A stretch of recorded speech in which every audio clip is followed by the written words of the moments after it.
मैं शिक्षा success series education से हम डिस्कस कर रहे हैं कक्षा 9वीं हिंदी बी परीक्षाओं हेतु पाठ्यक्रम विनिर्देशन 2021-22 द्वितीय सत्र।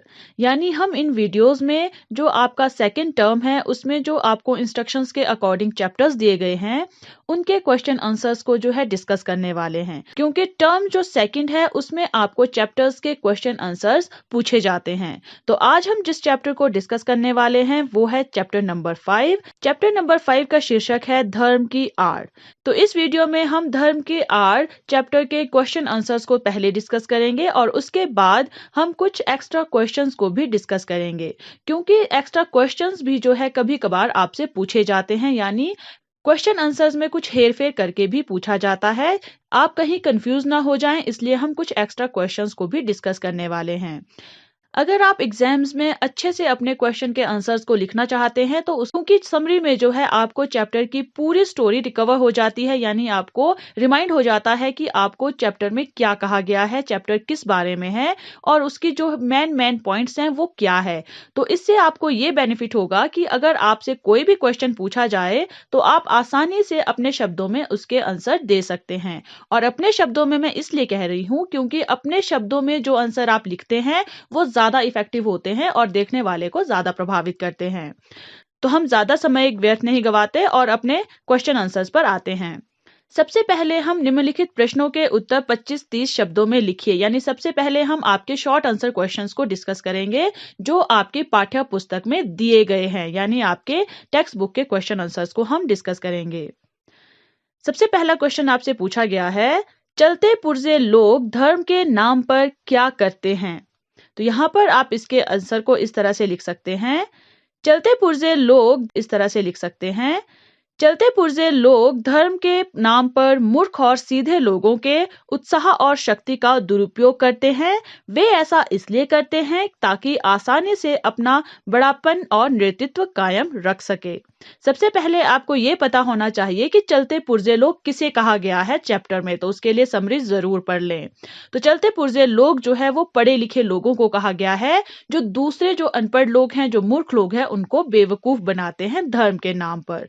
तो यहाँ पर आपसे क्वेश्चन भी वही पूछा गया था कि धर्म के नाम पर वो क्या करते हैं। तो उत्तर में आप अपने शब्दों में आसानी से लिख सकते हैं कि वो धर्म के नाम पर जो है लोगों को मूर्ख बनाते हैं, उनकी जो शक्ति है, उनका जो काम करने का हौसला है, उसका गलत इस्तेमाल करते हैं सिर्फ अपने फायदे के लिए, अपने जो उनका स्वार्थ होता है उसको पूरा करने के लिए। अगला प्रश्न आपसे पूछा गया है, चालाक लोग साधारण आदमी की किस अवस्था का लाभ उठाते हैं?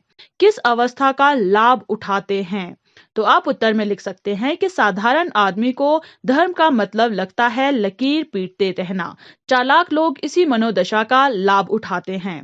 तो यहाँ पर आपको डायरेक्ट ये कहा गया है कि जो साधारण लोग होते हैं वो क्या समझते हैं कि जो धर्म है वो केवल वही है जो पहले से आपको बताया जा रहा है। उन्हें धर्म का सही आंसर नहीं पता है, उन्हें धर्म का सही मतलब नहीं समझ में आता है। तो जो चालाक लोग होते हैं वो इसी मनोदशा का, यानी मनोदशा होती है मन की स्थिति जो उनके मन पे छाप पड़ चुकी है धर्म की, उसका लाभ उठाते हैं और उससे जो है अपना मतलब सीधा करते हैं, यानी अपना स्वार्थ पूरा करते हैं। अगला प्रश्न आपसे पूछा गया है, आने वाला समय किस प्रकार के धर्म को नहीं टिकने देगा? इसका उत्तर आप इस तरह से लिख सकते हैं कि आने वाले समय में लोगों के शुद्ध आचरण को बल मिलेगा। ऐसे लोग जो नमाज या पूजा के बहाने दूसरे की आजादी को छीनते हैं और देश भर में उत्पात फैलाते हैं, उन्हें आने वाला समय टिकने नहीं देगा। अब ऐसा क्यों कहा गया है चैप्टर में? क्योंकि जो लोग हैं अब वो सतर्क हो रहे हैं, अब उन्हें समझ आ रही है कि धर्म आखिर क्या है। जो आपको मूर्ख बनाते हैं, धर्म के नाम पर लड़वाते हैं, उन लोगों का जो स्वार्थ है वो धीरे धीरे लोगों के सामने आ रहा है। इसलिए जो आने वाला समय है उसमें जो है लोगों का जो शुद्ध आचरण है, यानी जो लोगों के अंदर की अच्छाई है, उसको जो है बल मिलेगा। यानी लोग जो है धर्म का सही मतलब समझने लगे हैं, तो वो आने वाले समय में उसका सही उपयोग करेंगे। और जो लोग जो नमाज पूजा के बहाने जो है लोगों की आजादी को छीनते हैं, यानी उन्हें दबा कर रखते हैं, उनका गलत इस्तेमाल करते हैं वो जो है आने वाले समय में नहीं टिकेंगे, यानी लोग उन्हें जो है अपने सामने टिकने नहीं देंगे। उन्हें पता होगा कि वो पाखंडी है, वो आचरण है उनका गलत इस्तेमाल कर रहे हैं, तो आने वाला समय उन्हें टिकने नहीं देगा। अगला जो प्रश्न है वो आपसे पूछा गया है कि कौन सा कार्य देश की स्वाधीनता के विरुद्ध समझा जाएगा। इसका उत्तर आप लिख सकते हैं कि धर्म के नाम पर एक दूसरे को लड़वाना, धर्म के नाम पर दूसरे संप्रदाय के लोगों की आजादी छीनना, देश भर में उत्पात मचाना आदि कार्यों को देश की स्वाधीनता के विरुद्ध समझा जाएगा। ऐसा क्यों कहा गया है? क्योंकि आने वाला जो समय है उसमें लोग धर्म की जो सही स्थिति है, धर्म जो है उसे समझेंगे। जो आज तक धर्म को बताया जा रहा है, लोगों के मन में जो बिठाया जा रहा है, दूसरों के धर्म को नीचा दिखाया जा रहा है, वो जो है लोग सही समझेंगे कि उन्हें जो है आज तक मूर्ख बनाया जा रहा था, तो वो जो है अपना सही जो स्टैंड है वो लेंगे और ना ही जो है उन पर विश्वास करेंगे। तो जो लोगों को धर्म के नाम पर लड़वाते हैं या धर्म के नाम पर जो है दूसरे धर्म को नीचा दिखाते हैं, दूसरे लोगों की आजादी छीनते हैं और देश में जो दंगा फसाद करवाते हैं, ये जितने भी कार्य हैं वो देश की स्वाधीनता के विरुद्ध समझे जाएंगे आने वाले समय में। अगला प्रश्न आपसे पूछा गया है, पाश्चात्य देशों में धनी और निर्धन लोगों में क्या अंतर है? तो आप उत्तर में लिख सकते हैं कि पाश्चात्य देशों में धनी लोगों के आलीशान महल गरीबों के पसीने की कमाई का नतीजा होते हैं। धनी लोग हमेशा गरीबों का खून चूसते हैं। इसके परिणाम स्वरूप अमीरों और गरीबों के बीच लड़ाई का जन्म होता है। तो जो चैप्टर है उसमें साफ साफ जो है इस चीजों के बारे में उल्लेख किया गया है कि जो पाश्चात्य देश हैं उनमें जो धनी लोग हैं वो गरीबों का शोषण करते हैं, यानी जो उनके खून पसीने की कमाई होती है धनी लोग जो हैं उसको अपने फायदे के लिए यूज करते हैं। उनको जो है पूरा कमीशन नहीं देते हैं या उनको उनकी पूरी मेहनत की कमाई नहीं देते हैं। तो वहां पर जन्म होता है और दोनों जो है एक दूसरे से टकराते रहते हैं। अगला प्रश्न आपसे पूछा गया है, कौन से लोग धार्मिक लोगों से अधिक अच्छे हैं? तो यहाँ पर आप उत्तर में लिख सकते हैं कि वैसे नास्तिक लोग जो किसी पर अत्याचार नहीं करते, किसी को एक दूसरे के खिलाफ नहीं लड़वाते हैं, ऐसे लोग अक्सर निस्वार्थ भाव से दूसरों की मदद भी करते हैं। इसलिए जो धार्मिक लोग हैं उनसे अच्छे जो है नास्तिक लोग हैं। तो यहाँ पर जो है चैप्टर में आपको बहुत अच्छे से क्लियर किया गया है कि जो लोग पूजा पाठ करते हैं और लेकिन दूसरे ही पल जो है दूसरों को नीचा दिखाते हैं, दूसरों को जो है गलत रास्ते पर चलवाते हैं, धर्म के नाम पर लड़वाते हैं, उन लोगों से कहीं अच्छे जो वो लोग हैं जो भले ही नास्तिक हैं, यानी भले ही पूजा पाठ नहीं करते हैं लेकिन दूसरों की इज्जत करते हैं, दूसरों के धर्म का सम्मान करते हैं, एक दूसरे को जो है आपस में नहीं लड़वाते हैं। और ऐसे जो लोग होते हैं वो निस्वार्थ भाव से दूसरों की मदद करते हैं। लेकिन जो धार्मिक लोग हैं वो अक्सर जो है अपने स्वार्थ को देखते हैं और अपने स्वार्थ के लिए जो है दूसरों का यूज करते हैं। तो ऐसे लोगों से अच्छे जो है नास्तिक लोग इस पाठ में कहे गए हैं। और असल जिंदगी में भी जो है भले ही जो लोग पूजा पाठ नहीं करते हैं लेकिन चरित्र के अच्छे हैं, उन लोगों को जो है अच्छा माना जाता है। अब हम बात करेंगे चैप्टर के जो दीर्घ क्वेश्चंस हैं, यानी जो लंबे क्वेश्चंस हैं जिनके उत्तर आपको 50 से 60 शब्दों में लिखने हैं। तो उनमें से पहला प्रश्न आपसे कहा गया है, धर्म और ईमान के नाम पर किए जाने वाले भीषण व्यापार को कैसे रोका जा सकता है? तो यहाँ पर जो आपसे प्रश्न पूछा गया है उसमें आपसे सोल्यूशन मांगा गया है कि धर्म और ईमान के नाम पर जो ये भीषण व्यापार किया जा रहा है, जो लोगों को धमकाया जा रहा है, उन पर अत्याचार किए जा रहे हैं, आपस में लड़वाया जा रहा है, उन्हें जो है कैसे रोका जा सकता है। तो इसको जो है आप अपने शब्दों में बहुत अच्छे से एक्सप्लेन कर सकते हैं अगर आपने चैप्टर अच्छे से पढ़ा है और समझा है। और अगर आपको इतनी समझ है कि चैप्टर में आपको क्या क्या बताया गया है उसको आप कैसे रोक सकते हैं, अपनी समझ के हिसाब से आपने इसका आंसर देना है। तो हमने यहाँ पर इस तरह से लिखा है कि धर्म और ईमान के नाम पर किए जाने वाले भीषण व्यापार को रोकने के लिए धर्म की उपासना सही तरीके से करनी होगी। धर्म की उपासना के मार्ग में कोई खलल ना हो, हर व्यक्ति को अपने ढंग से धर्म का आचरण करने की आजादी हो। धर्म को एक ऐसा जरिया बनाना होगा जिससे आप ईश्वर से साक्षात्कार कर सकें, आत्मा को शुद्ध कर सकें और उसे ऊंचा उठा सकें। आप दूसरे किसी को भी उसका धर्म पालन करने से ना रोकें। अब इसका अर्थ ये हुआ कि जो धर्म और ईमान के नाम पर भीषण व्यापार किया जा रहा है, उसको रोकने का सबसे सही तरीका ये है कि आप दूसरों को धर्म की उपासना अच्छे से करना सिखाएं, यानी अगर आप हिंदू धर्म मानते हैं तो आपका जो रीति रिवाज है उसमें कोई खलल ना दें, यानी आप अच्छे से अपने धर्म का पालन करें। और अगर आप मुस्लिम हैं तो मुस्लिम धर्म के हिसाब से आपका जो भी रीति रिवाज है उसको जब आप अदा कर रहे हैं तो कोई दूसरा जो है उसको ना रोके। आपको पूरी आजादी हो कि आप अपने धर्म के अनुसार अपने रीति रिवाजों का पालन करें। ईसाई है, सिख हैं, आप जो भी हैं, किसी भी धर्म को मानने वाले हैं, बौद्ध हैं, या जितने भी धर्म होते हैं हमारे समाज में, आप उनमें से किसी भी धर्म को मानने की आपको आजादी हो। ऐसा ना हो कि अगर आप हिंदू परिवार में जन्म लिए हैं लेकिन आपको हिंदू धर्म आप पर थोपा नहीं जाना चाहिए। इसका अर्थ है कि आपको आजादी हो कि अगर आपको बौद्ध धर्म का जो प्रचार है, जो उनके रीति रिवाज हैं, जो उनके शिक्षा है वो आपको सही लग रही है तो आपको पूरी आजादी है कि आप उसे अपनाएं। आपको इस मार्ग में कोई भी खलल ना मिले। और हर व्यक्ति जो अपने धर्म का आचरण कर रहा है उसको पूरी आजादी हो कि वो अच्छी तरह से अपने रीति रिवाजों का पालन करे। और धर्म को ऐसा जरिया बनाना चाहिए कि जिससे आप ईश्वर का साक्षात्कार करें, ना कि दूसरों का अपमान करे या दूसरों के रास्ते में खलल पैदा करे या फिर दूसरों का अपमान करें। हमें जो है धर्म को इस तरह से सेट करना है कि जिससे आपकी आत्मा शुद्ध हो और आपकी आत्मा आपको ऊंचा उठाए, ना कि दूसरों को नीचा गिराने की आपको सीख दे। इसी तरह से जो है दूसरे जब अपने धर्म का पालन कर रहे हैं तो आप उनको ना रोकें या कोई भी उन्हें ना रोके। ये जो है सबको अधिकार होना चाहिए, इसकी सबको आजादी होनी चाहिए। तो इस तरह से जो है आप इस आंसर को एक्सप्लेन कर सकते हैं अपने शब्दों में। दूसरा प्रश्न आपसे पूछा गया है कि बुद्धि की मार के संबंध में लेखक के क्या विचार हैं। तो यहाँ पर इसका आंसर आप इस तरह से लिख सकते हैं, जब कोई व्यक्ति साधारण मनुष्य को धर्म की आड़ में लड़वाता है तो यह बुद्धि की मार होती है। इस स्थिति में लोगों की बुद्धि पर पर्दा डालकर पहले ईश्वर और आत्मा का स्थान अपने लिए ले लिया जाता है। उसके बाद धर्म, ईमान, ईश्वर और आत्मा के नाम पर लोगों को लड़वाया जाता है ताकि अपनी स्वार्थ सिद्धि हो सके। अब यहाँ पर जो बुद्धि की मार लेखक ने कहा है, ये किस संबंध में कहा था?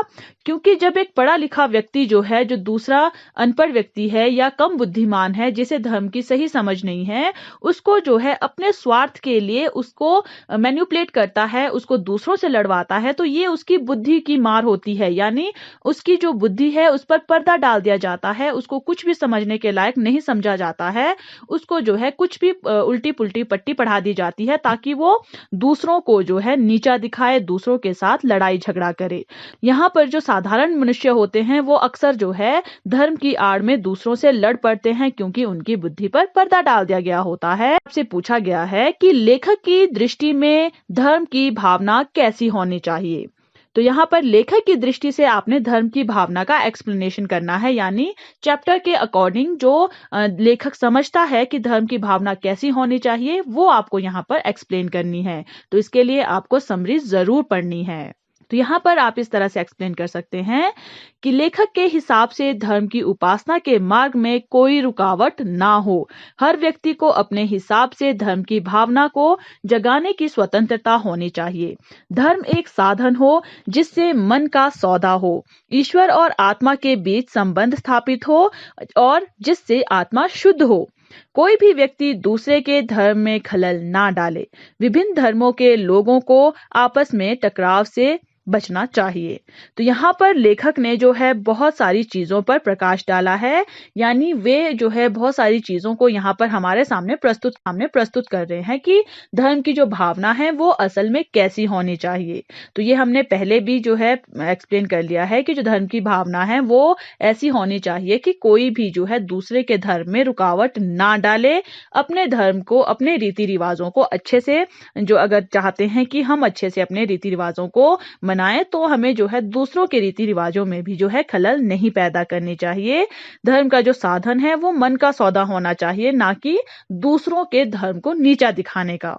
ईश्वर और आत्मा के बीच का संबंध स्थापित करना है, हमें अपनी आत्मा को शुद्ध करना है और दूसरों के धर्म में खलल नहीं डालनी है। आपस में जो टकराव होते हैं धर्म के मामले में, उनसे बचना है सबको। यानी दूसरों के धर्म का जब आप सम्मान करेंगे तो वो टकराव जो है आसानी से अपने आप ही समाप्त हो जाएंगे। तो हमेशा हमें ये अपने अंदर बिठा देना चाहिए कि जो धर्म है वो असल में क्या है। वो दूसरों का सम्मान करना है, दूसरों को कभी नीचा नहीं गिराना है। ये जो है हमें असली धर्म सिखाता है, ना कि जो हमें पहले से पट्टी पढ़ाई जा रही है धर्म के नाम पर, वो जो है हमें आगे तक ले जानी है। हमें जो है अपने आप को सही से मेंटेन करना है धर्म के नाम पर, ताकि कोई हमारा गलत फायदा उठाकर अपने स्वार्थ की सिद्धि ना कर सके। अगला प्रश्न आपसे पूछा गया है, महात्मा गांधी के धर्म संबंधी विचारों पर प्रकाश डालिए। अब जो चैप्टर है उसमें लेखक ने महात्मा गांधी जी का भी वर्णन किया है, उनके जो धर्म संबंधी विचार हैं उन पर भी प्रकाश डाला है। तो यहाँ पर भी जो है हमें गांधी जी के जो धर्म संबंधी विचार हैं उनको जो है एक्सप्लेन करना है। तो आप इस तरह से एक्सप्लेन कर सकते हैं कि महात्मा गांधी धर्म को हर जगह स्थान देते थे। वे बिना धर्म के एक कदम भी चलने को तैयार नहीं होते थे। महात्मा गांधी के लिए धर्म का मतलब ऊंचे और उदार आदर्श हुआ करते थे। वे सभी धर्म को समान भाव से देखते थे। तो यहाँ पर देखिए बहुत कम शब्दों में हमने एक्सप्लेन किया है, लेकिन आप अपने शब्दों में इसे अच्छे से एक्सप्लेन कर सकते हैं अगर आपने समरी या पाठ को अच्छे से पढ़ा है।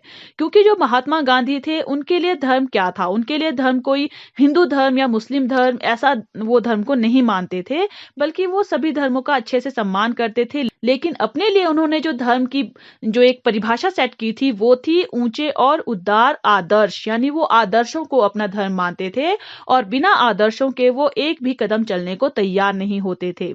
तो अगर कोई ये कहता है कि महात्मा गांधी जी का धर्म क्या था, वो जो है गलत कहते हैं, क्योंकि महात्मा गांधी जी किसी भी धर्म को पर्टिकुलरली नहीं मानते थे, वो अपने आदर्शों को अपना धर्म मानते थे और जो बाकी धर्म थे वो सभी धर्मों का समान रूप से आदर करते थे। वो किसी भी धर्म को नीचा नहीं समझते थे।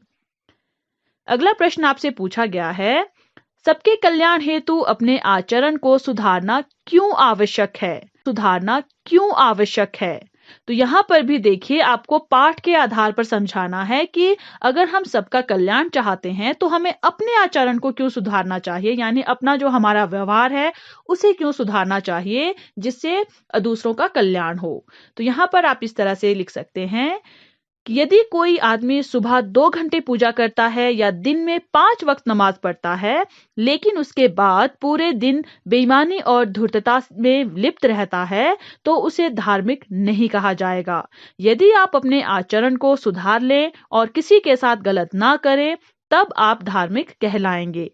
समाज में सुख शांति और सबके कल्याण के लिए जरूरी है कि हर व्यक्ति अपना आचरण सुधार लें।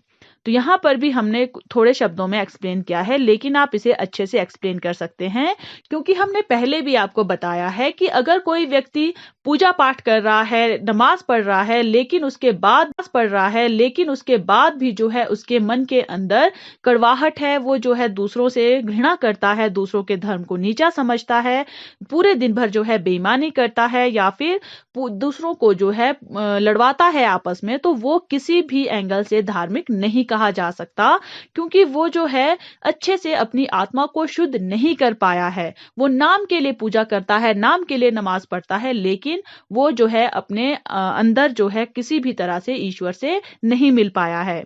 लेकिन अगर आप अपने आचरण को सुधार लेते हैं, यानी आप अगर पूजा पाठ भी नहीं करते हैं लेकिन दूसरों के साथ अच्छा व्यवहार करते हैं, तब भी जो है आपको धार्मिक कहलाया जा सकता है, क्योंकि आप जो है अपनी आत्मा को शुद्ध कर चुके हैं। आपका जो है भले ही आप बाहर से ना ईश्वर को माने, लेकिन अंदर से जो है आप ईश्वर से कनेक्ट हो चुके हैं। तो अगर आप समाज में सुख शांति चाहते हैं, सबका कल्याण चाहते हैं, तो आपको अपना आचरण सुधार लेना चाहिए, क्योंकि जब आप अपने आचरण को सुधार लेंगे, दूसरों को आपस में नहीं लड़वाएंगे, दूसरों से नफरत नहीं करेंगे, तो डेफिनेटली जो है सबका कल्याण होगा, सब जो है सुख शांति से रहेंगे। जब लड़ाई झगड़ा नहीं होगा तो सब जो है प्यार से रहेंगे। तो सबका कल्याण करने के लिए जो है आचरण सुधारना बहुत ज्यादा आवश्यक है। अब आगे जो है आपको कुछ पंक्तियां दी गई है, आपको उनके आशय स्पष्ट करने हैं। तो पहली जो आपको पंक्तियां दी गई है वो है, उबल पड़ने वाले साधारण आदमी का इसमें केवल इतना ही दोष है कि वह कुछ भी नहीं समझता बूझता और दूसरे लोग जिधर जोत देते हैं उधर जुट जाता है।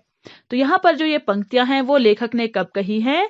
जब जो है वो ये समझते हैं कि जो पढ़े लिखे लोग हैं वो दूसरे व्यक्ति, जो साधारण आदमी हैं, जो थोड़े मूर्ख हैं, जो धर्म को नहीं समझते हैं, उनका जो है शोषण करते हैं, उनको जो है मैनिपुलेट करते हैं। और जो साधारण आदमी हैं वो धर्म को जिस तरह से समझकर भावना उनके अंदर आ जाती है, जिसके कारण वो हमेशा गुस्से में आ जाते हैं अगर उनको जो है धर्म के खिलाफ भड़काया जाए या उनके धर्म के लिए कोई कुछ भी कह दे। लेखक यहाँ पर जो साधारण आदमी है उनका दोष केवल इतना बताते हैं कि वो कुछ समझते बूझते नहीं है, यानी उन्हें जो है कुछ भी समझ में नहीं आता है। वे जो है धर्म को जो पहले से मानते हैं उसी में जो है अपने आप को ये समझते हैं कि धर्म केवल वही है। वो दूसरों के धर्म को नीचा समझते हैं और दूसरे लोग यानी जो पढ़े लिखे लोग हैं वो उनको जिधर जोत देते हैं, यानी वो जैसा पाठ उन्हें पढ़ा देते हैं, उनको जैसा मैनिपुलेट कर देते हैं, वो साधारण आदमी जो है उसी तरह से मैनिपुलेट हो भी जाते हैं और दूसरों से लड़ भी पड़ते हैं।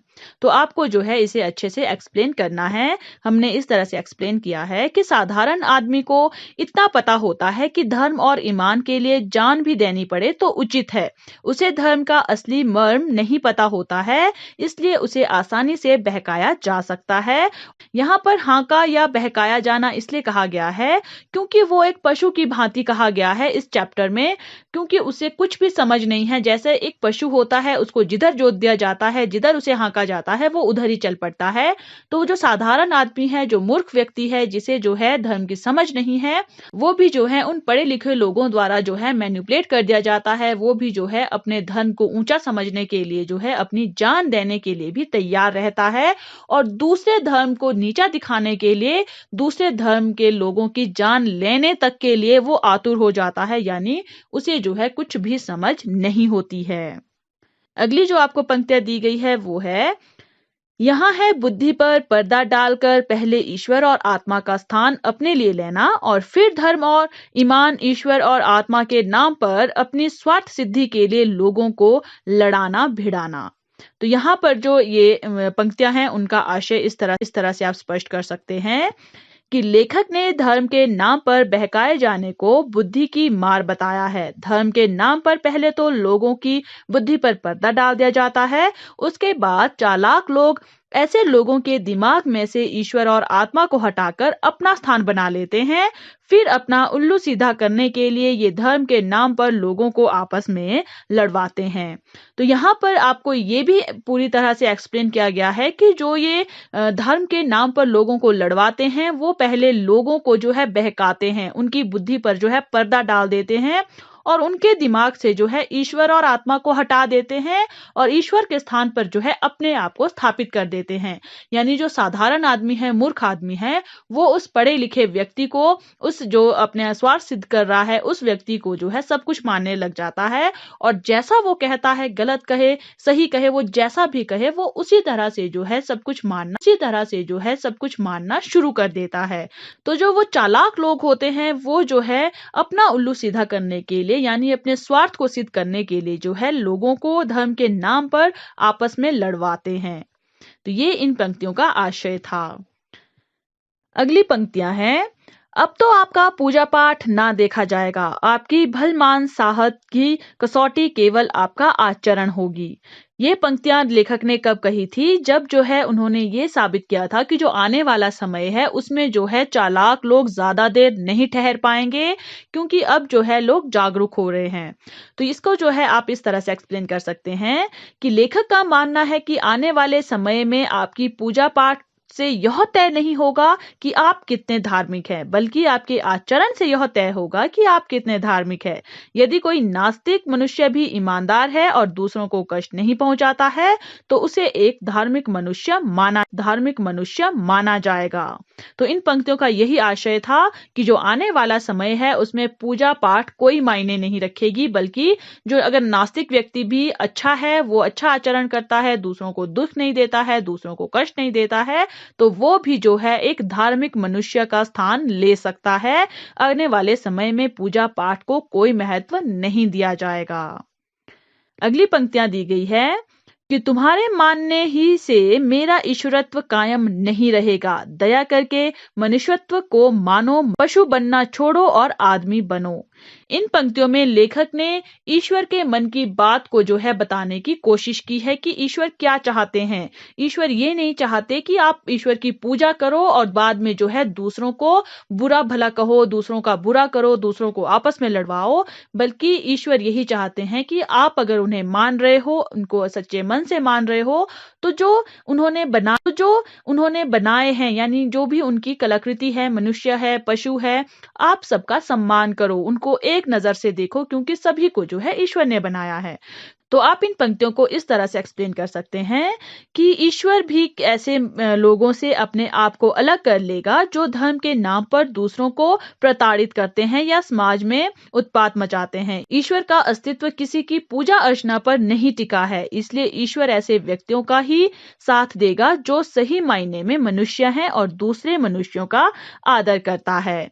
यहाँ पर इन पंक्तियों का आशय यही है कि ईश्वर सभी मनुष्यों को एक समान मानते हैं, तो हमारा भी दायित्व बनता है कि हम भी जो है सभी मनुष्यों का आदर करें, पशु ना बनकर जो है केवल आदमी बने, हम महान ना बने, केवल आदमी बने, उतना ही ईश्वर हमसे चाहते हैं। इसलिए हमें दूसरों को प्रताड़ित नहीं करना चाहिए, समाज में उत्पात नहीं मचाना चाहिए, दूसरों के धर्म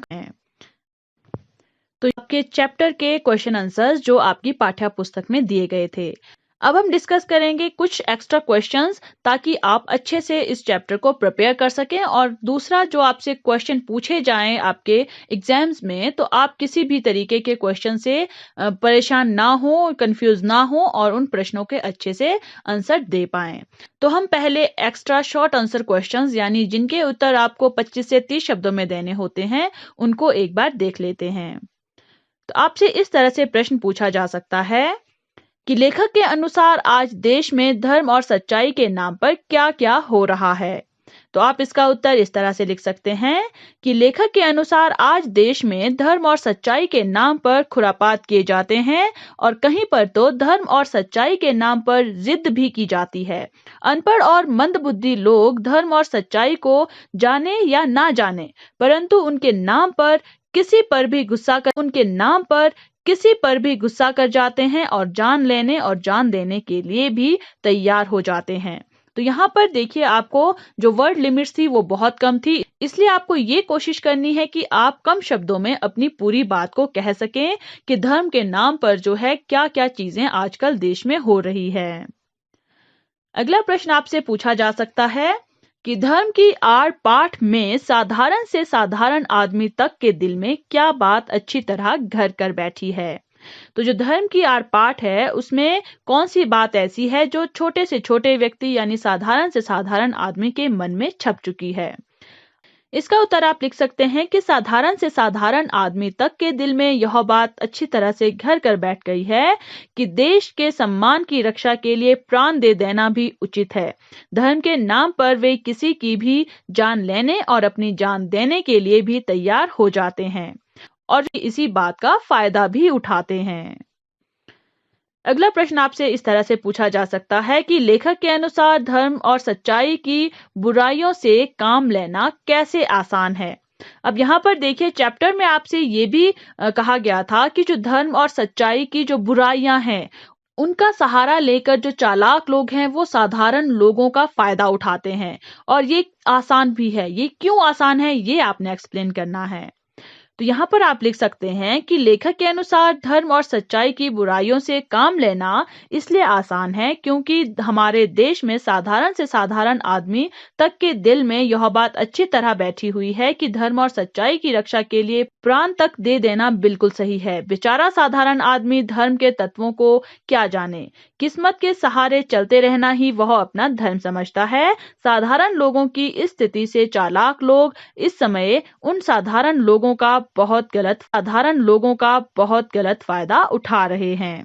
तो यहाँ पर जो साधारण आदमी है उनके मन में कौन सी बात बैठी हुई है कि जो धर्म है उसके नाम पर आप अपनी जान भी दे दें तो वो सही है, और दूसरे की अगर जान भी लेनी पड़े तो वो भी सही है। इसी बात का जो चालाक लोग हैं वो फायदा उठा रहे हैं और अपने स्वार्थ की सिद्धि कर रहे हैं, यानी अपने स्वार्थ को पूरा करने में लगे हुए हैं। और ये आसान इसलिए है क्योंकि जो बात आपके मन में एक बार बैठ जाती है उसके लिए आप जो है कुछ भी करने के लिए तैयार रहते हैं, यानी आप इतना अच्छा बुरा नहीं सोचते हैं। केवल आपको यही लगता है कि जो आपने आज तक सोचा है, जो बात आपके मन में बैठी हुई है वही सच है और आपको उसी पर कायम रहना है। तो इसी बात को जो है चालाक लोग फायदा उठा लेते हैं और साधारण लोगों का नुकसान हो जाता है। अगला क्वेश्चन आपसे पूछा जा सकता है कि पाश्चात्य देशों और हमारे देश में क्या अंतर है? पाठ के आधार पर लिखिए। पाठ के आधार पर अभी क्या अंतर है? इसका उत्तर आप लिख सकते हैं कि पाश्चात्य देशों में धनी लोगों की गरीब मजदूरों की झोंपड़ी का मजाक उड़ाते ऊंचे ऊंचे मकान आकाश से बातें करते हैं। गरीबों की कमाई से ही वे अमीर से अमीर होते जा रहे हैं और उन गरीब मजदूरों के बल से ही वे हमेशा इस बात का प्रयास करते हैं कि गरीब सदा चूसे जाते रहें ताकि वे हमेशा अमीर बने रहें। हमारे देश में इस समय धनवान लोगों का इतना बोलबाला नहीं है। हमारे देश में धर्म के नाम पर कुछ गिने चुने लोग हैं जो अपने गलत इरादों की पूर्ति के लिए करोड़ों आदमियों की शक्ति का गलत उपयोग किया करते हैं। अब यहाँ पर जो पाश्चात्य देश है वहां पर और हमारे देश में यही एक जो अंतर है वो बताया गया है पाठ में, कि जो पाश्चात्य देश है वहां पर जो अमीर लोग हैं वो हमेशा गरीब लोगों का शोषण करते रहते हैं, वो हमेशा गरीब लोगों को दबाते रहते हैं ताकि वो हमेशा अमीर बने रहें और उनका जो स्वार्थ है वो हमेशा पूरा होता रहे। लेकिन हमारे देश में अभी जो है ये बहुत ज्यादा बोलचाल में नहीं है, यानी जो अमीर लोग हैं उनका ज्यादा बोलबाला नहीं है। कहीं कुछ लोग हैं जो धर्म के नाम पर जो लोगों को बेवकूफ बनाते हैं, लेकिन अभी बहुत ज्यादा लोग ऐसे नहीं हैं जो गरीबों का मजाक उड़ाते हो। कुछ अभी अच्छे लोग भी हैं, वो जो है गरीबों का भला भी करते हैं।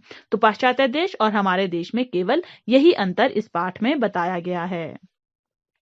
अगला प्रश्न आपसे पूछा जा सकता है कि धर्म और सच्चाई के नाम पर किए जाने वाले भीषण व्यापार को रोकने के लिए लेखक ने क्या उपाय दर्शाया है? अब आपकी पाठ्य पुस्तक में भी एक प्रश्न था कि धर्म और सच्चाई के नाम पर जो भीषण व्यापार किया जाता है उसको कैसे रोका जा सकता है, और यहाँ पर आपसे ये भी पूछा जा सकता है कि उसको रोकने के लिए लेखक ने क्या उपाय दर्शाया है। तो लेखक ने क्या उपाय दर्शाया है कि धर्म और सच्चाई के नाम भीषण व्यापार को रोकने के लिए साहस और दृढ़ता के साथ उद्योग होना चाहिए। जब तक ऐसा नहीं होगा तब तक भारतवर्ष में हमेशा बढ़ते जाने वाले झगड़े कभी कम नहीं होंगे। तो यहाँ पर लेखक ने क्या उपाय दर्शाया था कि जो भी साहस और दृढ़ता के साथ हमें उद्योग करना चाहिए, यानी हमें जो है धर्म के नाम पर कभी नहीं लड़ना चाहिए, धर्म के नाम पर दूसरों को नहीं दबाना चाहिए, बल्कि अपना साहस दिखाना चाहिए और दृढ़ता के साथ आगे बढ़ना चाहिए। अगला प्रश्न आपसे पूछा जा सकता है, धर्म की आड़ में किस प्रकार के प्रपंच रचे जा रहे हैं? तो इसका उत्तर आप लिख सकते हैं कि धर्म की आड़ में लोग 2 घंटे बैठकर पूजा करना, 5 वक्त नमाज अदा करना, अजाक देना, शंख बजाना और फिर अपने को दिन भर बेईमानी करने और दूसरों को कष्ट पहुंचाने के लिए आजाद समझते हैं। इसे आप किसी भी दृष्टि से धर्म नहीं कह सकते। अब यहाँ पर प्रपंच रचे जा रहे हैं, इसका अर्थ ये था कि क्या धर्म के नाम पर लोग कर रहे हैं जो सही नहीं है। अब यहाँ पर लोग जो है धर्म की आड़ में ये बताते हैं कि हम तो 2 घंटे पूजा करते हैं, या हम 5 वक्त का नमाज अदा करते हैं, या हम शंख बजाते हैं या अज़ा देते हैं। इस तरह से जो लोग हैं वो अपने आप को दिखाते हैं कि हम बहुत ज्यादा धार्मिक हैं, लेकिन फिर अपने आप को जो है दिन भर बेईमानी करने के लिए या दूसरों को कष्ट पहुंचाने के लिए आजाद समझते हैं। वो सोचते हैं कि हम तो पूजा पाठ करते हैं इसलिए हम धार्मिक हैं, हम दूसरों को जो है दबा सकते हैं या दूसरों का अपमान कर सकते हैं। लेकिन किसी भी दृष्टि में जो है इसे धर्म नहीं कहा जा सकता, क्योंकि आप एक तो ईश्वर को याद कर रहे हैं और दूसरे ही पल आप ईश्वर की बनाई हुई दूसरी चीज का जो है अपमान कर रहे हैं, तो आप बिल्कुल भी धार्मिक नहीं हो सकते। अगला प्रश्न आपसे पूछा जा सकता है कि धर्म की आड़ पाठ में चालाक लोग सामान्य आदमियों से किस तरह फायदा उठा लेते हैं। इसका उत्तर आप बहुत अच्छी तरह से अपने शब्दों में एक्सप्लेन कर सकते हैं। यहाँ पर इसका आंसर इस तरह से एक्सप्लेन किया है कि चालाक लोग भली भांति समझते हैं कि सामान्य लोगों की धार्मिक भावनाओं का शोषण किस प्रकार किया जा सकता है। वे सामान्य लोग धर्म के बारे में कुछ नहीं जानते हैं। वे लकीर को पीटते रहना ही धर्म समझते हैं, यानी अपने भाग्य पर ही विश्वास रखते हैं, यानी जो उनका भाग्य है, जो उनकी किस्मत है, उसके भरोसे ही वो चलना अपना धर्म समझते हैं। चालाक लोग धर्म का भय दिखाकर उनसे अपनी बातें मनवा ही लेते हैं और मूर्ख लोगों की शक्तियों और उत्साह का गलत उपयोग करके मूर्खों के बल के आधार पर चालाक लोग अपना नेतृत्व और बड़ापन कायम रखने में सफल हो जाते हैं। यहाँ पर चालाक लोगों का जो सामान्य लोग हैं उनका फायदा वो किस तरह से उठाते हैं, ये आपने पाठ के आधार पर एक्सप्लेन करना है। और पाठ में जो है लेखक ने बहुत अच्छे से एक्सप्लेन किया है कि जो चालाक लोग हैं वो साधारण आदमियों की जो मनो बहुत अच्छी तरह से समझते हैं, इसलिए वो उनका फायदा आसानी से उठा लेते हैं और खुद जो है अपने आप को नेता या अपने आप को बड़ा बना देते हैं, और जो साधारण आदमी है वो उनकी पूजा करने लग जाते हैं ईश्वर को छोड़कर। अगला प्रश्न आपसे पूछा जा सकता है कि धर्म और ईमान के नाम पर कौन कौन से ढोंग किए जाते हैं। तो आप इसको अच्छी तरह से एक्सप्लेन इस तरह से कर सकते हैं कि आज धर्म और ईमान के नाम पर उपद्रव किए जाते हैं और आपसी झगड़े करवाए जाते हैं। स्वार्थ सिद्धि के लिए लोगों को आपस में लड़वाया जाता है। धर्म के नाम पर दंगे होते हैं। धर्म और ईमान की जिद की जाती है। हर समुदाय का व्यक्ति दूसरे की जान लेने और जान देने तक के लिए तैयार होता है। तो धर्म और ईमान के नाम पर देश में कौन कौन से ढोंग हो रहे हैं, इसे जो है आप अपने शब्दों में और भी अच्छे से एक्सप्लेन कर सकते हैं। अगला प्रश्न आपसे पूछा जा सकता है कि लेखक की दृष्टि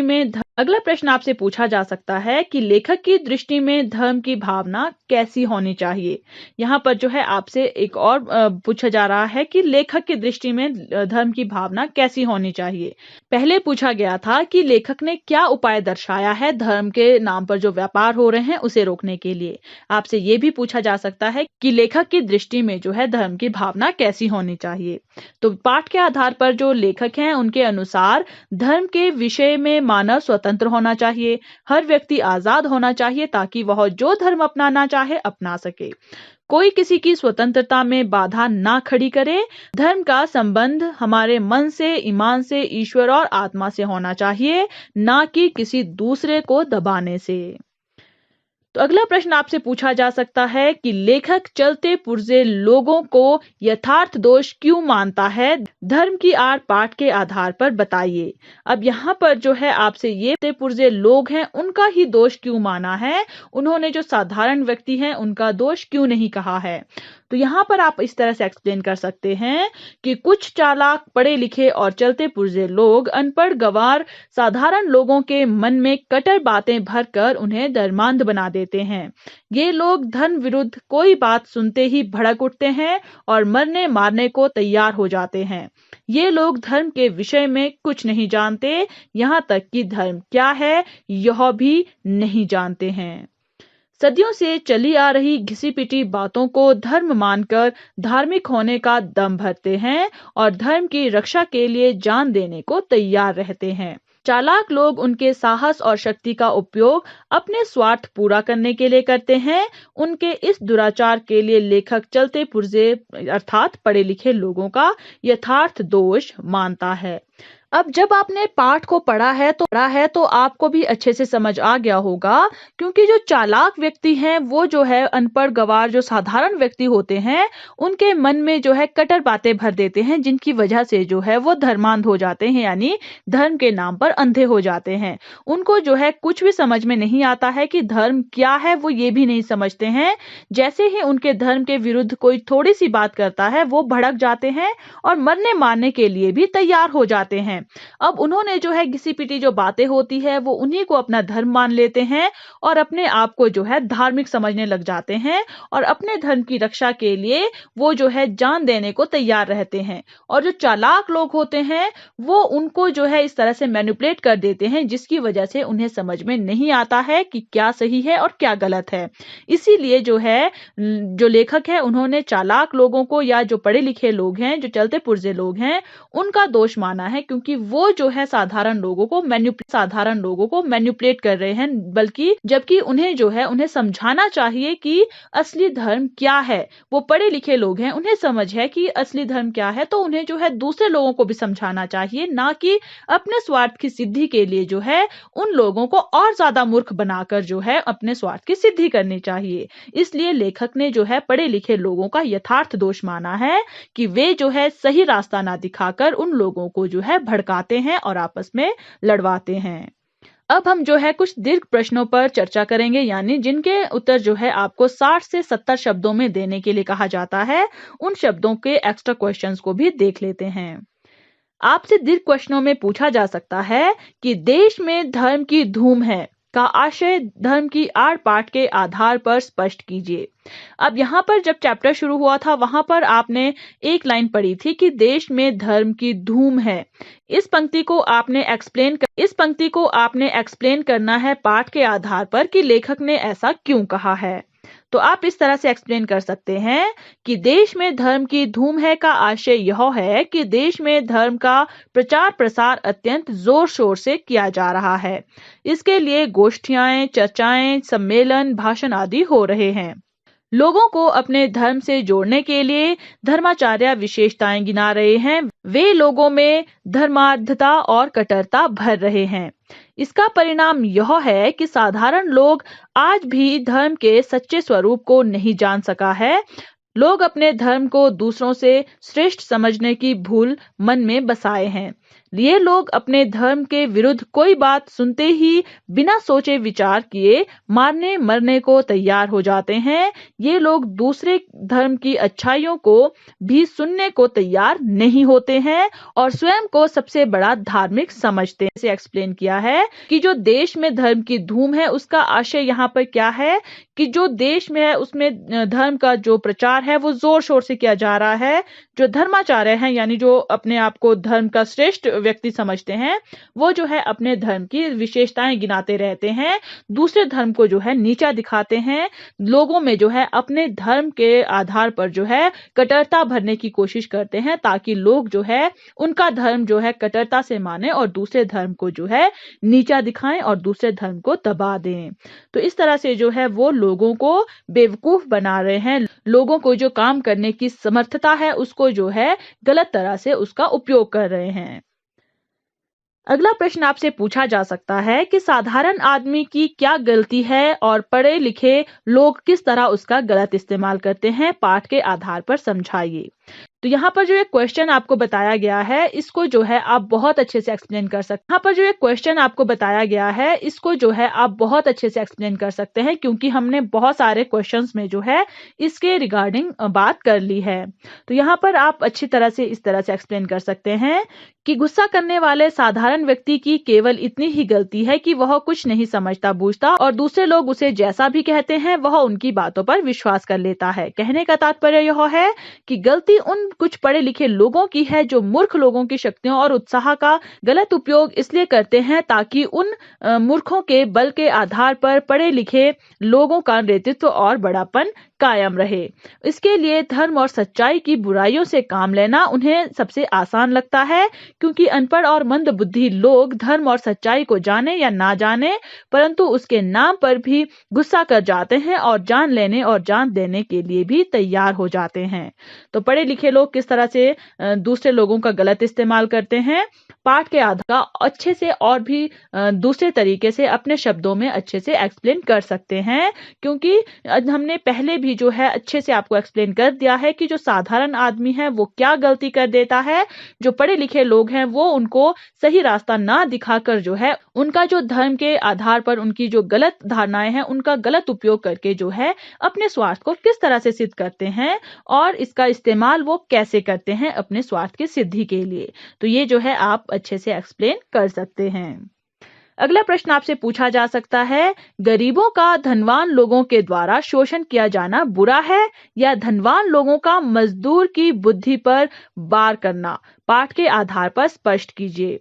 अब यहाँ पर देखिए आपको दो सिचुएशंस दी गई है कि जो गरीब लोग हैं धनवान लोग उनका शोषण करते हैं।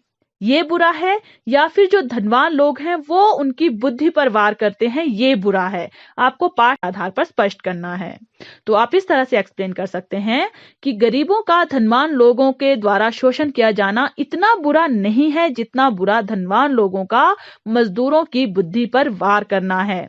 जहां गरीबों का धनवान लोगों के द्वारा शोषण किया जाता है, वहां धन दिखाकर करोड़ों को वश में किया जाता है और फिर मनमाना धन पैदा करने के लिए उन्हें अपने तरीकों से चला दिया जाता है। जहां धनवान लोगों का मजदूरों की बुद्धि पर वार किया जाता है, वहां बुद्धि पर पर्दा डालकर धन दिखाकर पहले ईश्वर और आत्मा का स्थान अपने लिए लेना और फिर धर्म, सच्चाई, ईश्वर और आत्मा के नाम पर उनसे गलत इरादों की पूर्ति के लिए लोगों को आपस में लड़ना भिड़ाना। लेखक कहता है कि बेचारे मूर्ख अनपढ़ मजदूर धर्म की दुहाइयां देते और दिन दिन चिल्लाते हैं। वे अपने प्राणों की बाजियां लगा देते हैं और थोड़े से अनियंत्रित और उनका बल बढ़ाते हैं। कहने का तात्पर्य यह है कि दोनों ही स्थितियां बहुत भयंकर है, परंतु यदि दोनों की तुलना की जाए तो धनवान लोगों का मजदूरों की बुद्धि पर वार करना अत्यधिक खतरनाक स्थिति है। बुद्धि पर वार करना इसलिए खतरनाक स्थिति कहा गया है क्योंकि जो आपकी बुद्धि है वही आपको स्टेबल रखती है, वही आपको अच्छाई और बुराई की सीख देती है। लेकिन जब बुद्धि पर पर्दा डाल दिया जाता है तो व्यक्ति को कुछ भी समझ में नहीं आता है। वो सामने वाले व्यक्ति को, यानी जो उसे मैनिपुलेट कर रहा है, उसी को सब कुछ मान लेता है। उसी के कहने पर जो है अपनी जान तक निछावर कर देता है, जबकि उसे समझ में नहीं होता कि वो क्या गलत है, क्या सही है, उसको क्या करना चाहिए, क्या नहीं करना चाहिए, या फिर जो वो व्यक्ति है वो उसका गलत फायदा उठा रहा है। क्योंकि जहां पर केवल शोषण किया जाता है वहां पर बुद्धि उनके पास होती है। उन्हें पता होता है कि उनका शोषण किया जा रहा है, वो मजबूरी में जो है पास होती है। उन्हें पता होता है कि उनका शोषण किया जा रहा है, वो मजबूरी में जो है काम कर रहे होते हैं। लेकिन अगर उनकी जान पर बात आती है तो वो पीछे भी हट सकते हैं। लेकिन जहां बुद्धि पर पर्दा डाल दिया गया है वहां पर जो है वो जान देने तक के लिए तैयार रहते हैं। उन्हें जो है अपनी जान भी उनके लिए सस्ती लगती है। अगला प्रश्न आपसे पूछा जा सकता है कि धर्म की उपासना के रास्ते में कोई भी रुकावट नहीं आती, इसका फायदा किस प्रकार उठाया जाता है और लेखक के अनुसार उसे कैसे रोका जा सकता है। तो आप इसका उत्तर इस तरह से लिख सकते हैं कि धर्म की उपासना के रास्ते में कोई भी रुकावट नहीं आती। इसका फायदा उठाते हुए लोग जिसका मन जिस प्रकार चाहे उस प्रकार धर्म की भावना को अपने मन में जगाते हैं और धर्म और सच्चाई मन का सौदा हो, ईश्वर और आत्मा के बीच का संबंध हो, आत्मा को शुद्ध करने और ऊंचा उठाने का साधन हो। लेखक कहते हैं कि चाहे धर्म की कोई भी भावना व्यक्ति की स्वतंत्रता को छीनने या नष्ट करने का साधन नहीं बननी चाहिए। व्यक्तियों को अपने मनोभाव के अनुसार धर्म मानने की स्वतंत्रता होनी चाहिए। लेखक कहता है कि दो विभिन्न धर्मों को मानने वालों के टकरा जाने के लिए इस देश में कोई भी स्थान नहीं होना चाहिए। यदि किसी धर्म को मानने वाले कहीं जबरदस्ती टांग अड़ाते हैं तो उनका इस प्रकार का कार्य देश की स्वतंत्रता के विरुद्ध समझा जाना चाहिए। तभी जो है इस देश में जो है धर्म की उपासना के रास्ते में जो है जो दूसरे लोगों का शोषण करते हैं, दूसरे लोगों को नीचा दिखाते हैं, अपमान करते हैं, इन सारी स्थितियों पर रोक लग सकती है। अगला प्रश्न आपसे पूछा जा सकता है कि महात्मा जी के धर्म और उनके मायने क्या हैं, पाठ के आधार पर समझाइए। तो यहाँ पर जो है महात्मा गांधी जी धर्म को क्या समझते थे ये आपने पाठ के आधार पर एक्सप्लेन करना है। तो आप इस तरह से एक्सप्लेन कर सकते हैं कि धर्म से महात्मा जी का मतलब धर्म ऊंचे और उदार तत्वों ही का हुआ करता है। गांधी जी कहते थे कि अजा देना, शंख बजाने, नाक दबाने और नमाज पढ़ने का नाम धर्म नहीं है। कहने का तात्पर्य यह है कि धर्म बाहरी पाखंडों या आडंबरों का नाम नहीं है। शुद्ध आचरण और अच्छा व्यवहार ही धर्म के स्पष्ट चिन्ह हैं। 2 घंटे तक बैठकर पूजा कीजिए और 5 वक्त की नमाज भी अदा कीजिए, परंतु ईश्वर को इस प्रकार रिश्वत दे चुकने के पश्चात यदि आप अपने आप को दिन भर बेईमानी करने और दूसरों को तकलीफ पहुंचाने के लिए आजाद समझते हैं तो इस धर्म को आगे आने वाला समय कदापि नहीं टिकने देगा। अब तो आपका पूजा पाठ ना देखा जाएगा, आपकी शराफत की परख केवल आपका आचरण होगी। सबके कल्याण की दृष्टि से आपको अपने आचरण को सुधारना पड़ेगा, और यदि आप अपने आचरण को नहीं सुधारेंगे तो नमाज और रोजे, पूजा और गायत्री आपको देश के अन्य लोगों की आजादी को रोंदने और देश भर में खुरापातों का कीचड़ उछालने के लिए आजाद ना छोड़ सकेगी। कहने का तात्पर्य यह है कि यदि आपका आचरण दूसरों के लिए सही नहीं है तो आप चाहे कितनी भी पूजा अर्चना, नमाज आदि पढ़ लें, कोई फायदा नहीं होगा। तो यहाँ पर जो महात्मा गांधी जी हैं, उनके धर्म के मायने क्या है, ये आपको अच्छे से एक्सप्लेन करना है कि महात्मा गांधी क्या समझते थे, वो धर्म को क्या मानते थे। तो धर्म को मानने का मतलब महात्मा गांधी जी के लिए क्या था? ऊंचे और उदार आदर्शों को ही महात्मा गांधी अपना धर्म मानते थे। वो जो है ये स्पष्ट कहते थे कि अगर आप पूजा पाठ करने के बाद, नमाज पढ़ने के बाद दूसरों के साथ बेईमानी कर रहे हैं, दूसरों को तकलीफ दे रहे हैं, दूसरों के धर्म का अपमान कर रहे हैं, तो आप जो है सही, और आने वाला समय जो है इन सब चीजों को नहीं मानेगा। यानी अगर आप आने वाले समय में टिकना चाहते हैं तो आपको अपने आचरण को सुधारना होगा, दूसरों के धर्म का आदर करना होगा, दूसरों का अपमान करना छोड़ना होगा। क्योंकि अगर आप जो है अपना आचरण दूसरों के लिए सही नहीं रखेंगे तो आप चाहे कितने भी पूजा पाठ कर लें, कितनी बार भी नमाज पढ़ लें, उसका कोई फायदा नहीं होगा। अब लोग जो हैं जागरूक हो रहे हैं धर्म के मामले में, वो जो है अब धर्मांध नहीं है, वो धर्म के लिए जो है जागरूक हो चुके हैं। अगला पूछा जा सकता है कि लेखक ने ऐसे धार्मिक और दीनदार आदमी जो हर वक्त ईश्वर को तो याद करते हैं परंतु जिनका आचरण अच्छा नहीं है, उनसे नास्तिक आदमी को अधिक अच्छा क्यों कहा है।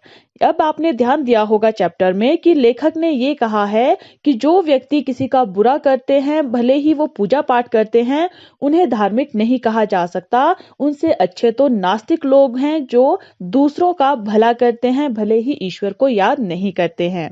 तो आपने यहाँ पर एक्सप्लेन करना है कि ये क्यों कहा है लेखक ने। तो आप इस तरह से एक्सप्लेन कर सकते हैं कि लेखक कहते हैं कि ऐसे धार्मिक और दीनदार आदमी जो हर वक्त ईश्वर को तो याद करते हैं परंतु जिनका आचरण अच्छा नहीं है, उन ऐसे धार्मिक और दीनदार आदमियों से तो वह नास्तिक आदमी कहीं अधिक अच्छे और ऊंचे हैं, जिनका आचरण अच्छा है, जो दूसरों के सुख दुख का ख्याल रखते हैं और जो मूर्खों को किसी स्वार्थ सिद्धि के लिए उकसाना बहुत बुरा समझते हैं। कहने का तात्पर्य यह है कि वे लोग जो एक समय में तो ईश्वर की उपासना करते हैं परंतु दूसरे ही पर बुरे कामों को करने से नहीं हिचकिचाते, वे कभी भी ईश्वर के नजदीक नहीं हो सकते, क्योंकि ईश्वर कभी किसी का बुरा नहीं चाहेंगे और जो बुरे काम करने वाले हैं, दूसरों को दुख देने वाले हैं, ईश्वर कभी उनकी प्रार्थना स्वीकार नहीं करेंगे। लेखक यह सब कहकर हमें समझाना चाहते हैं कि पूजा पाठ करने से आपके बुरे काम सही नहीं हो सकते। ईश्वर उन नास्तिकों जिनका कोई धर्म नहीं होता, ऐसे लोगों को अधिक प्यार करेगा और वह अपने पवित्र नाम पर अपवित्र काम करने वालों से यही कहना पसंद करेगा कि मुझे मानो या ना मानो, तुम्हारे मानने से उनका ईश्वरत्व कायम नहीं रहेगा। दया करके मनुष्यत्व को मानो, पशु बनना छोड़ो और आदमी बनो। यहाँ लेखक कहना चाहता है कि ईश्वर को मानो या ना मानो, कोई फर्क नहीं पड़ता। ईश्वर है और हमेशा रहेगा। लेखक सभी से प्रार्थना करता है कि सभी मनुष्य हैं, मनुष्य ही बने रहें, पशु ना बने। कहने का तात्पर्य यह है कि लेखक इस पाठ के जरिए यही बताना चाहता है कि आप ईश्वर को मानो या ना मानो, उससे ईश्वर का ईश्वरत्व खत्म नहीं हो जाएगा। यानी ईश्वर है और हमेशा रहेंगे, आप मानो या ना मानो। आपको केवल मनुष्य बने रहना है, यानी आपको दूसरों को भी मनुष्य समझना है, अपने आप को पशु नहीं बनाना है कि आप दूसरों के इज्जत करना भूल जाएं, दूसरों का अपमान करना शुरू कर दे, दूसरों के धर्म का अपमान करें, उन्हें जो है नीचा दिखाएं। आपको हमेशा ही अपने आप को भी मनुष्य समझना है और दूसरे को भी मनुष्य समझना है, यानी अपने बराबर समझना है। तभी जो है इस समाज में कुछ परिवर्तन आ सकता है। इस तरह से यदि आपको पूरा चैप्टर समझ में आता है, आप अच्छे से अपने शब्दों में किसी भी प्रश्न का उत्तर दे सकते हैं, अपने किसी भी प्रश्न को एक्सप्लेन कर सकते हैं। एग्जाम की नोटिफिकेशन के अकॉर्डिंग ये भी कहा गया है कि आपसे कुछ एमसीक्यूज भी पूछे जा सकते हैं, यानी बहुविकल्पात्मक प्रश्न भी आपके प्रश्न में पूछे जा सकते हैं। तो हम यहाँ पर इस चैप्टर के कुछ एमसीक्यूज पर भी चर्चा करते हैं, ताकि आपको एक बार रिवीजन हो जाए कि आप किस तरह से जो है अपने एमसीक्यूज के आंसर दे सकते हैं। इसके लिए भी आपको एक बार एटलीस्ट चैप्टर को अच्छे से पढ़ लेना है, तब जाके जो है आपको जो भी एमसीक्यूज पूछे जाए आप उनके आंसर आसानी से दे सकते हैं। क्योंकि एमसीक्यूज के जो अंक होते हैं वो आप पूरे के पूरे हासिल कर सकते हैं, उसमें आपका कोई भी अंक कटने का कोई चांस नहीं होता है। इसलिए आपको ये बहुविकल्पात्मक प्रश्न अच्छे से इसके उत्तर देने हैं। तो चलिए कुछ एमसीक्यूज पर चर्चा कर लेते हैं। पहला प्रश्न है, धर्म की आड़ पाठ के आधार पर आज देश में बढ़ने वाले झगड़ों का क्या कारण है? 4 ऑप्शन है, सच्चाई, खुरापात, धर्म या ईमान। तो पाठ के आधार पर जो झगड़े हो रहे हैं देश में, उसका जो कारण है वो है धर्म, यानी धर्म के नाम पर लोग जो है आपस में झगड़ते हैं। तो हमारा ऑप्शन नंबर सी, धर्म, हमारा सही उत्तर होगा। प्रश्न नंबर 2 है, धर्म की आड़ पाठ के आधार पर साधारण से साधारण इंसान के दिल में कौन सी बात बैठ गई है? अब धर्म की आड़ जो ये पाठ है उसके आधार पर साधारण से साधारण जो इंसान है, जो व्यक्ति है, उसके दिल में कौन सी बात बैठ गई है? यहाँ पर 4 ऑप्शन है। धर्म के नाम पर झगड़ा नहीं करना है, खुरापात नहीं करना है, धर्म और ईमान के नाम पर जान देना भी उचित है, अच्छे आचरण को अपनाना है। तो यहाँ पर जो ऑप्शन नंबर सी है, यानी धर्म और ईमान के नाम पर जान दे देना भी उचित है, ये हमारा सही उत्तर होगा। क्योंकि इसी का फायदा उठाकर जो शिक्षित लोग हैं, जो अपने स्वार्थ की पूर्ति के लिए साधारण व्यक्तियों के शक्ति बल का दुरुपयोग करते हैं, वो इसी बात का जो है फायदा उठाते हैं कि वो जो साधारण व्यक्ति है धर्म और ईमान के नाम पर जान देने तक के लिए तैयार हो जाते हैं, और जान लेने के लिए भी वो तैयार रहते हैं। वो जो है सही गलत को नहीं समझते हैं। तो हमारा ऑप्शन नंबर सी सही उत्तर होगा। प्रश्न नंबर 3 है, धर्म के स्पष्ट चिन्ह क्या हैं? 4 ऑप्शन है, शंख बजाना, नमाज अदा करना, पूजा पाठ करना या शुद्ध आचरण और सदाचार। गांधी जी का जहां पर टॉपिक आया था वहां पर जो है धर्म के स्पष्ट चिन्हों के बारे में बताया गया है, और हमारा ऑप्शन नंबर डी यानी शुद्ध आचरण और सदाचार ये हमारा सही उत्तर होगा। क्योंकि शंख बजाना, नमाज अदा करना, पूजा पाठ करना ये धर्म नहीं हो सकते, क्योंकि कुछ लोग जो है इन सब चीजों को करने के बाद भी जो है बुरे काम करते हैं, इसलिए जो धर्म सदाचार होंगे। अगला प्रश्न है, लेखक ने किस प्रकार के नास्तिक लोगों को धार्मिक लोगों से अच्छा माना है?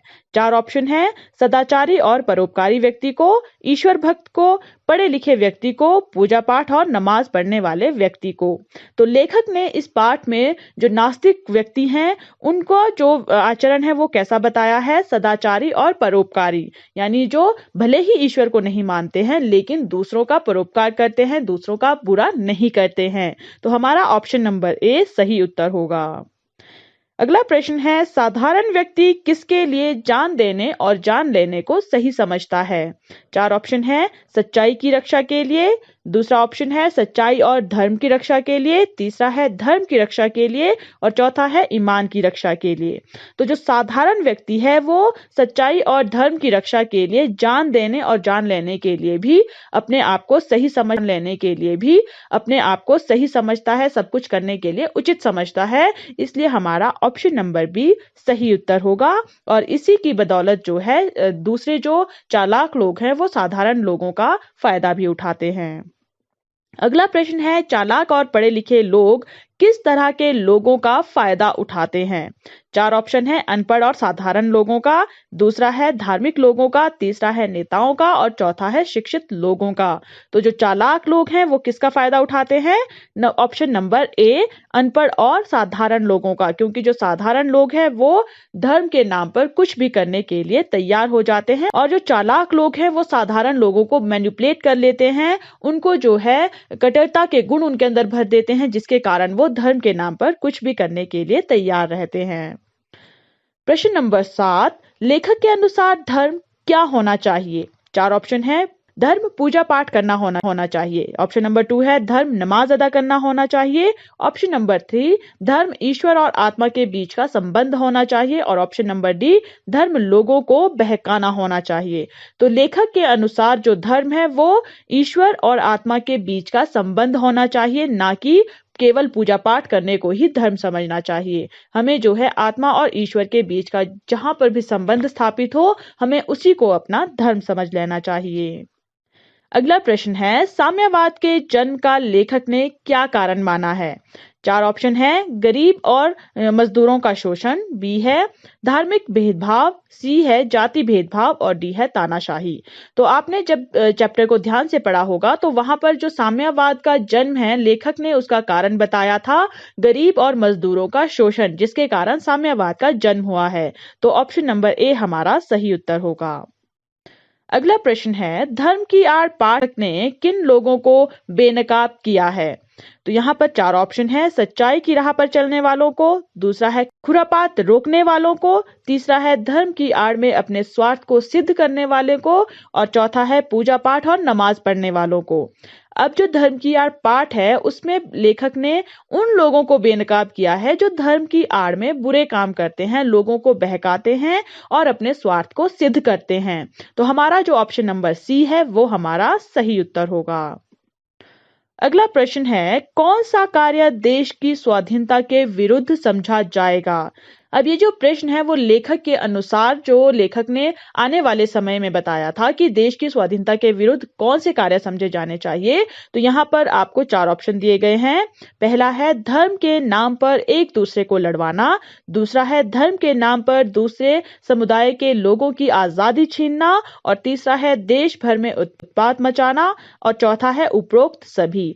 और जब आपने चैप्टर में उन पंक्तियों को अच्छे से पढ़ा है तो आपने ध्यान दिया होगा कि लेखक ने इन सभी बातों को स्वाधीनता के विरुद्ध समझे जाने की बात कही है कि जो लोग दूसरों को धर्म के नाम पर लड़वाते हैं या फिर दूसरे संप्रदाय के जो लोग हैं उनकी आजादी को छीनते हैं या देश में उत्पात मचाते हैं, देश में धर्म के नाम पर जो है दंगा फसाद फैलाते हैं, ये सभी कार्य जो है देश की स्वाधीनता के विरुद्ध समझे जाने चाहिए। तो यहाँ पर हमारा ऑप्शन नंबर डी यानी उपरोक्त सभी ये हमारा सही उत्तर होगा, क्योंकि जो ये सभी ऑप्शंस हैं वो देश की स्वाधीनता के विरुद्ध समझे जाने वाले कार्य हैं।